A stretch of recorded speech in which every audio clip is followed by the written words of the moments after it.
Hey everyone, you're watching The Unexpected Fellowship. My name is Felix. And I'm Bengi. And today we answer a question coming from Catherine, who asks, how do I stop falling in love with everybody who sits next to me on a train? Well, if it were me, I would just start sitting next to old people who have really bad body odor, because you're not going to fall in love with someone who has bad BO. Unless she's into that stuff. I mean... Then she's pretty screwed.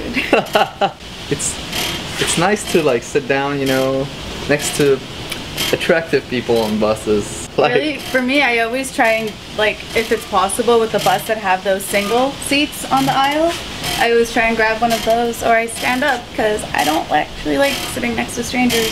It really bothers me.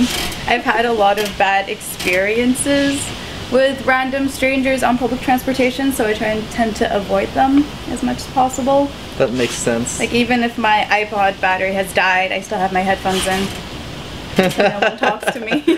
I did that the other day. I was like, shit, my iPod is dead.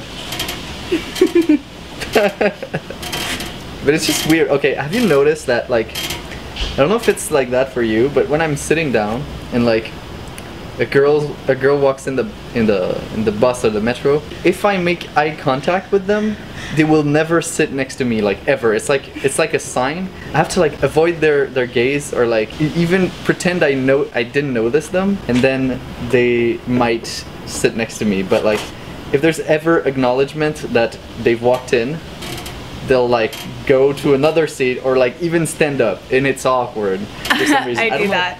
I don't know why people put themselves in that position. Like, I do that because if I walk in and I see someone's like look at me and they have a seat next to them, I feel like if I sit down, that's just like opening the floor for a conversation to happen. is it? Yeah. So I feel like awkward, and I'm just like, I don't want to talk to the stranger. I'd rather stand up. Because I mean, I guess in my case, every person who's ever started a random conversation with me on public transportation has always been a crazy hobo. But do I look like a crazy no, hobo? But, like, I've never had a good experience with strangers on public transportation, so I don't want to like start taking that risk now. So even though you don't look like a hobo, you could still be crazy. Create a really evil backstory for anyone you sit next to. Pretend that they're like a pedophile or something. You won't want to fall in love with a pedophile. Or like, you know, get a vibrator or a boyfriend or something. Or a cat.